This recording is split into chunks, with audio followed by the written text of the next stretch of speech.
My name is Warner Lord. I'm here with Phil Costello. This is the fourth? Yeah. Yes. Fourth of our series, Reminiscing with Phil. Today we're going to reminisce about gathering places where folks hung out to discuss the events of the day. Pass judgment on everybody in sight, I suspect. They did. Well, I know, Phil, you've got a couple of favorite places. Maybe we'll start with those. Right.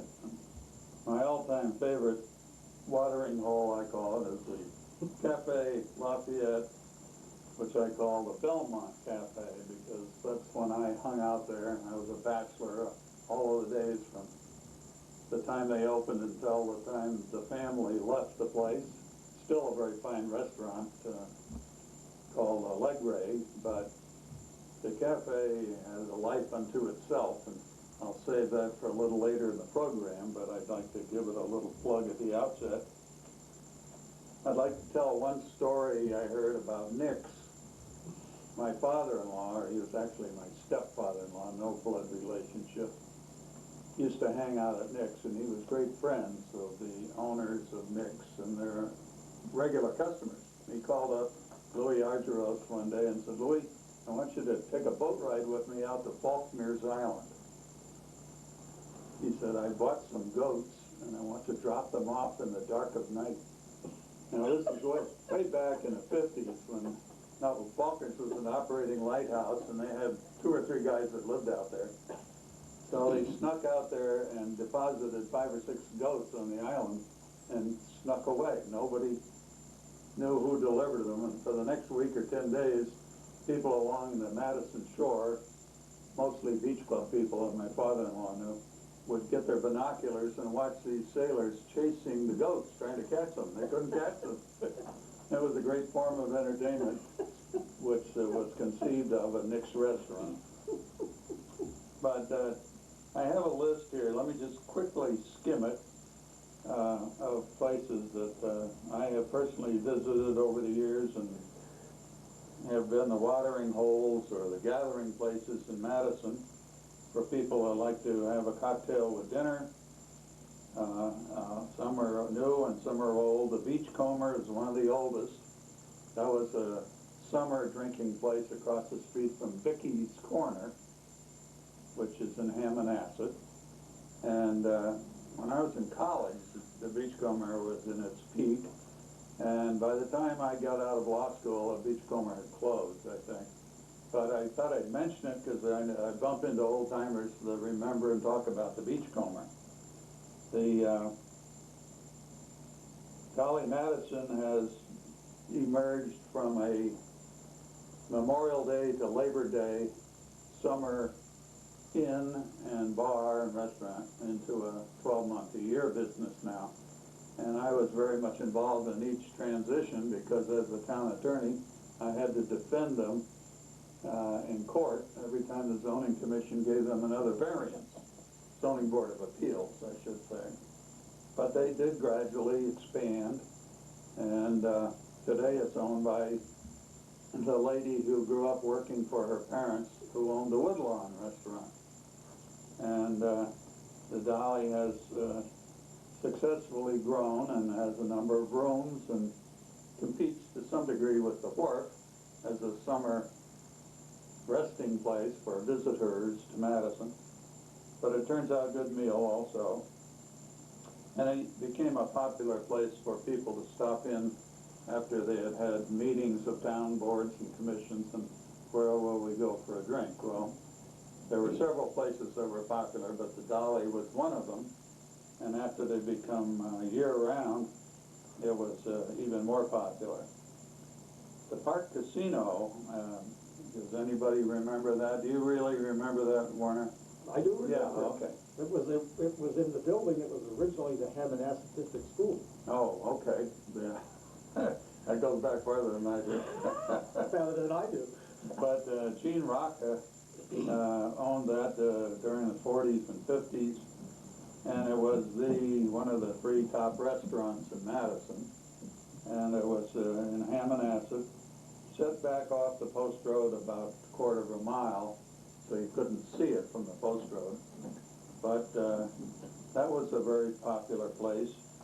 Since it was the Park Casino, it became the Milestone, where the Cooney's got their start in the restaurant business, and Jack Beebe's wife and Henry Cooney's wife sort of ran the Milestone and turned it into a very successful restaurant, and it became the Madison Steakhouse, and finally Ichabod's, which was sort of a young people's joint.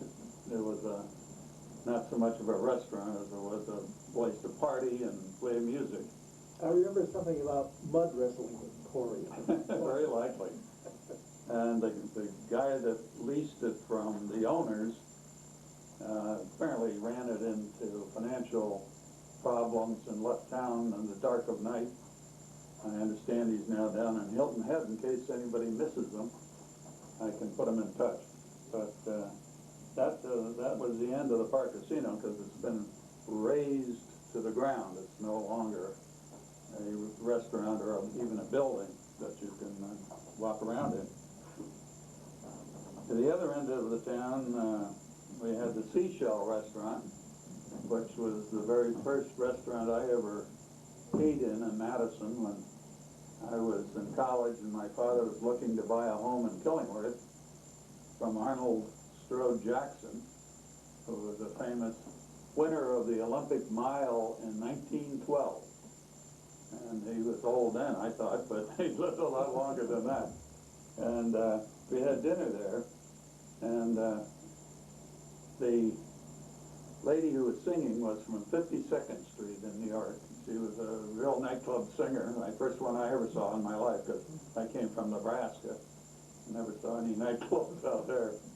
And I always remembered the Seashell with a fond memory.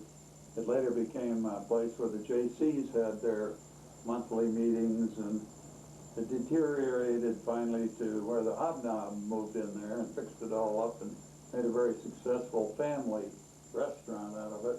And it became the Heidelberg, a good German restaurant for about 5 or 6 years. And a number of my friends worked there, and I always liked German food, so I'd stop in once in a while. It never became a hangout for the Rotary Lions Exchange or the men's clubs in town, but it was a popular place.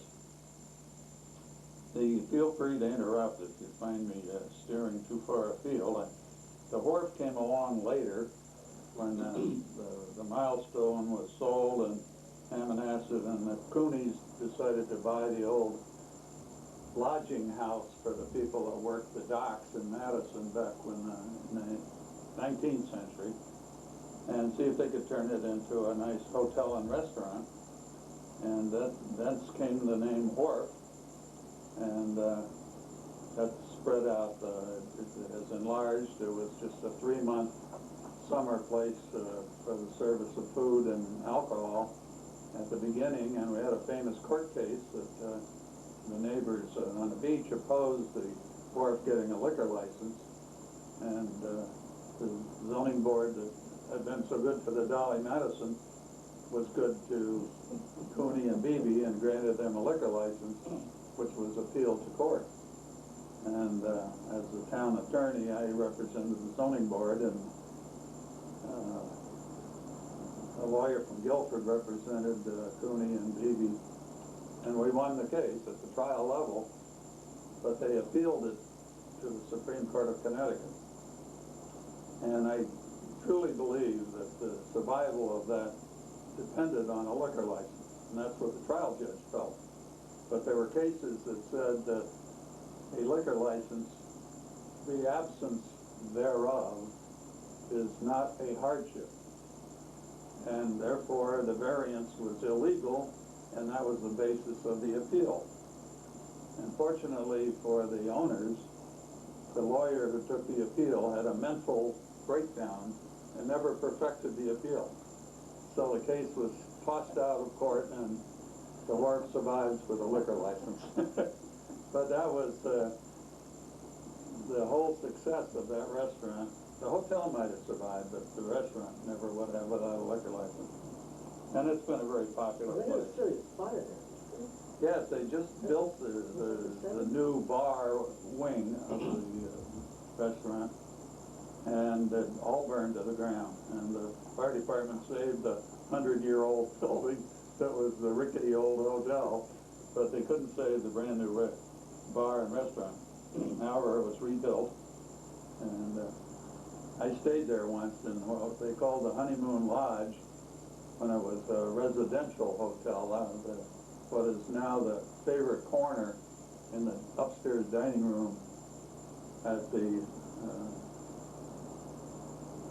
what am I thinking of, the restaurant, looked out over Texas Island, and that was the honeymoon suite. And they had pull chains with nothing surrounding the light bulb. And Henry, I needed a place to live, that's why I went there. They were not operating the hotel, but I lived there for 2 months while I was looking for a winter rent. And Henry was good enough to let me stay there. And when the toilet froze over, I knew it was time for me to move. But it's been a great watering hole ever since, the wharf, and does a lot of entertainment on the weekends for younger people. I can't dance anymore, so I haven't been there to see them, but I do remember, well, that's another story. Nick's restaurant was downtown. I mentioned Nick's briefly when we were talking about Madison in the 70s. I used to see the fire chief over there. In the mornings, we'd have 11 o'clock eye opener in the morning. And Nick's was a stable. The family owned the restaurant since, I think, World War I. What? Yeah, old Nick, the father of the Klan, and Louie and Johnny ran it when I met them. And Nick's was a working man's blue-collar bar. And in one of the books that's been published about Nick's, they talk about the group that would sit in the window and study the movies across the street, which were pinned up. The name of the movie was a series of letters that were pinned on the side of the building, and they would figure out a way to rearrange those to come up with some rather bizarre movie titles. And I would get a call to the police department about once a month. But Nick's was a good place to find out what was going on in town politics. And when the great town fire hit in the 80s, I think, they burned down Jolly's drugstore and Lupone's next to that, and fire department saved Nick's. We had a very good, hard-drinking fire department. But it's a good restaurant in the back room, too. Oh, yes, yeah, that became... Meet anybody in town in there. That became the Inn restaurant, and Louis did all the cooking. Louis was a terrific cook. He made an incredible chef salad with a dressing that he and Linda had invented. I once paid $35 for a bottle of that dressing at auction. Of course, that's now R.J. Julia. So yeah. The tradition lives on in one way. Well, there are a lot of memories. Louis told me once that my father-in-law put his kids through school. But so did Dr. Birnbaum tell me that. So, I don't know. I think my father-in-law put a lot of kids through school, because he only had one of his own, who he did put through school. The Lafayette opened in 1964, and at that time it just took up half of the downstairs of the building, which had originally been built as a church 100 years beforehand, when there was a schism in the Congregational church. And one group went off and decided to build their own church. Franklin Bauer can tell the complete history of that. But they finally reunited and all came back to the Madison Green. So the church was sold and no longer was a church. Well, no, they sold it to the Methodists. Oh, did they? They sold it to a group of Methodists. The Methodists kept it as a church for, long time. And when the Methodist congregation thinned out, then they sold it to Mrs. Carrington, Right, who ran it as the Stevens Inn, yes. and then combined it with the house next door, and the whole complex ran it. And I don't know when she got out of business. Well, it had to be around 64 that when the Belmont family took over the restaurant. I think Mrs. Carrington was still alive, and she sort of dropped out of the picture as far as actively operating any of the businesses that were there. But the cafe grew over the years from the bar had 6 stools at it, and an invisible rabbit that lived in the basement that the Belmonts had bought for their children one Easter, and the rabbit escaped into the basement. And there's a cute story about a delivery man from Budweiser was told to take the beer down into the basement. And he came running up out of the basement. He says, "I ain't going back down there." He says, "There's this big white," what did he call it? Wasn't a rabbit. He says, "This big white monster down there, they're going to get me." And that rabbit was allowed to live in the basement until he died of old age, I believe. But the fun place about the Belmont Cafe was that they raised all their family there.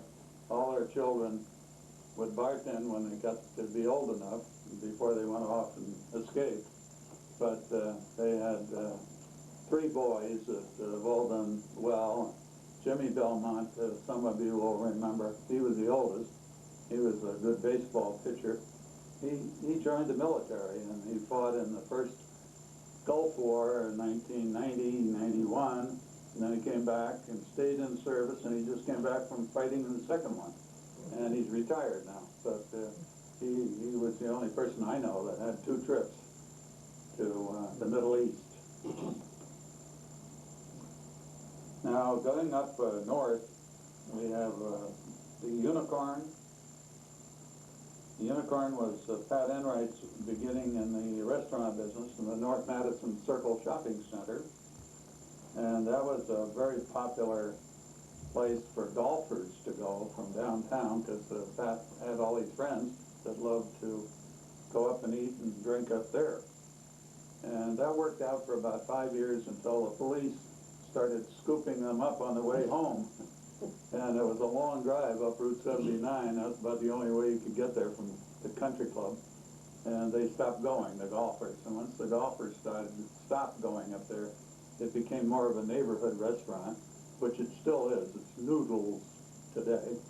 And Noodles is doing fine and is a very nice, what I would call a neighborhood restaurant up there. And I lived up there for 8 years, just north of the Circle, so I used to stop there frequently. And they always served nice food.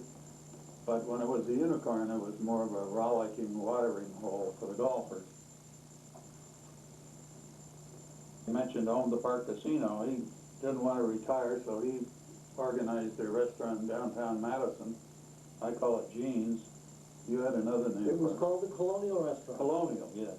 Right across the street from the Cafe Lafayette. Where the Dunkin' Donuts is in that building now. Yeah, yeah. And that survived for about 5 years, but never seemed to be headed for glory. It just survived, and Gene was getting too old to run it, so it was turned into uses for other businesses. The Stag's Head was a famous restaurant. If you know where Dr. Birnbaum lives, it's across the street from his house. It's in the now a commercial building next to the funeral parlor. Yeah. And the Stag's Head originally was owned by an elderly couple, and they had a pool table, and that's where I learned how to shoot pool, so I remember it vividly. And Mac McKelvey was his name, and his wife ran the kitchen. She was a real, like going home to mother and having mother cook you lunch. She'd make you anything you wanted, and she wasn't that busy, so she put a lot of caring attention into it.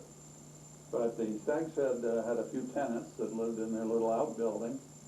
Today it's all been converted, no longer a restaurant. But I'd say it was a blue-collar working man's restaurant, and it was any pool shooter that wanted to go up and down the shoreline shooting pool always made it a point to stop at the Stag's Head. And it later became sort of a golfer's mecca and a sporting bar for the softball teams in town. And the Dick Evans bought it from Gene, and Dick and Shirley, his wife, who now live in Florida, ran it for about 10, 15 years and turned it into a busy and popular and money-making business. We can only touch on these because I can do a whole program just on the, excuse me, on the Cafe Lafayette. Maybe we can do that sometime, because I have cartoons and 20 years of heavy experience there. Famous people came to visit and so on. The King George was the restaurant that bordered on Tuxas Pond in the bank building there between Route 79 and Tuxas Pond. And the King George was the card-playing capital of Madison, set back in gin rummy. And you could stop in there any day from when they opened at 11 until 6, and there'd be somebody in my age group, which is in their 40s, 50s, or 60s, and I was there during a lot of those periods, playing one of those card games.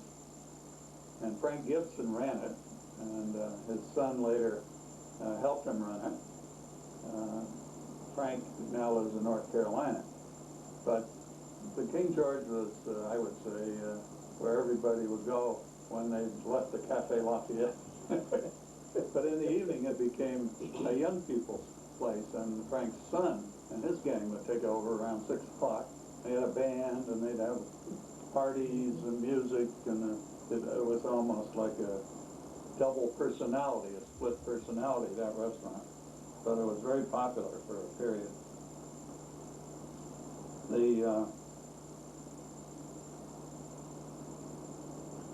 Just briefly to mention the competitors in our neighboring towns. When the Madison played Guilford football, we always stopped at the Country Tavern, which is a nice little pub and had good food on the road up to the Guilford High School. Winkle's at the Circle in Killingworth was the place to stop for a drink and a hamburger in Killingworth. It was open during the 30s, 40s, 50s. I think they had a liquor license as far back as 1910. Of course, during Prohibition they lost that, and then they reopened in the 30s. But Florence Winkle was the patron saint of Killingworth, a wonderful lady, and she was a businesswoman in Boston, one of the first women to rise up in industry and become well known. But she'd come home on the weekends and help her husband run that little Winkle's Tavern. And the one state trooper that was in charge of Killingworth, he was in charge of protecting Florence after she became a widow. And nobody ever went near her, I can tell you that. There was never any trouble there. She was a tough lady and not afraid to stand up to anybody. In Guilford, they had the Black Swan restaurant, which is burned down, but was quite a restaurant back in the 50s, 60s. And the Clinton Manor Inn was sort of the political hangout in Clinton. Politicians loved it. Ma, somebody owned it, and her 2 sons helped her run it. And I used to go over there when I was doing the Shoreline politically, and it was just a wonderful place. The food was excellent, and it was a very popular restaurant. Now it is a shopping center. As you go over the bridge into Clinton, it's the first shopping center on your right that you come to, and the restaurant is just a memory. So that's about it. Did you mention Happy Hollow? No, I didn't. That's a Happy Hollow is a name that Griff came up with. Carl Griffin, who had run a garbage disposal business and very successfully, and he decided he liked the restaurant business. So he started one in Guilford, and then he went into what he called Happy Hollow. It's now the L&M restaurant in Madison. But we have a good picture of that, and the Madison Laundry was right behind it, part of the same building. Still is, isn't it? Yes, it is, and it's been very successful over the years. It's kind of a block down from the Catholic Church. So if you want to know how to find it sometime, you head north from the Catholic Church until you come to the railroad tracks, and you'll see the restaurant. But that's a nice, quiet, sort of a family restaurant that has an older crowd in the afternoons, somewhat like Frank Gibson's place. But in the evening, the younger crowd moves in and plays the loud music. And who else? I think we covered everything on my Well, list. maybe we might sort of wind up with a couple of stories about the Lafayette. Something that pops into your mind. It's a good story or a famous person or something like that. Well, I told the one about the rabbit. And that is perhaps my favorite because I just love that story. But well, I can tell you, Al and Nancy lived in that building, Al and Nancy Belmont, so they considered it their home. And back in the 70s, the police weren't as critical of restaurants and bars as they are today. So when it came closing time, Al would turn out all the lights in the restaurant and bar, and he'd frequently invite somebody to go to the back room, sit around a table, and have a few free ones on Al and chat about the news of the day, usually political. And that was a wonderful experience for those who were lucky enough to experience it.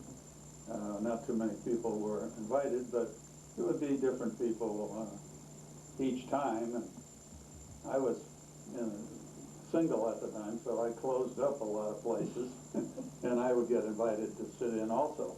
But I would usually fall asleep, and I'd wake up when the sun would start to rise, and I'll be chatting with 2 or 3 other guys. But that's the way they ran the place, and they had, when they first opened up as a full-size bar, when they had both sides of the building were part of their restaurant, they would have football, big crowds for the pro football games on Sunday. And all they had was one TV that they'd move in and put on top of a couple of cases of beer.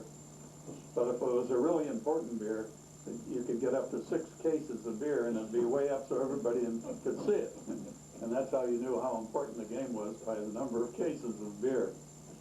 And they sponsored golf tournaments, and there was a life to that establishment that you could easily lose yourself in.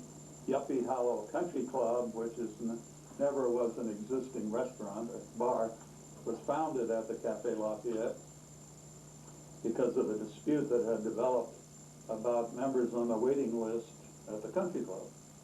And just as a joke, we put an ad in the paper saying that Yuppie Hollow was going to have its organizational meeting at the Café Lafayette at 6 o'clock. And we had 25 T-shirts with Yuppie Hollow printed on it, and we had a little logo with the stickers that said Yuppie Hollow.